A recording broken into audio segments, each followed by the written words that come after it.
para may pundo. So, ang sabi ng Bible, sino nakakaalam ng 10 Commandments? Sino nakasunod ng 10 Commandments? Sino naka-perfect? Kung may naka-perfect, lumapit sa akin. May pabuya. Pero ang sabi doon, banggitin ko doon, you shall not have other gods. Tama, nasunod natin. Walang Diyos tayo, di ba? Pero grabe naman, i-regularize natin ang mga artista. Ano mang pag-iigulo ay bagiging Diyos mo kung sino man ang iyong hinaangal. Ang sabi noon, you shall not commit adultery.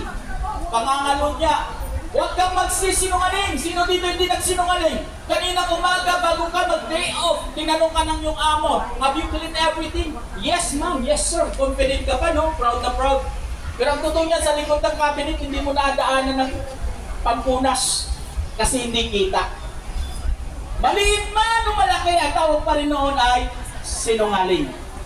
Gaya ng sabi doon, huwag kang magnanakaw. You shall not steal. Sino po dito hindi nagnakaw?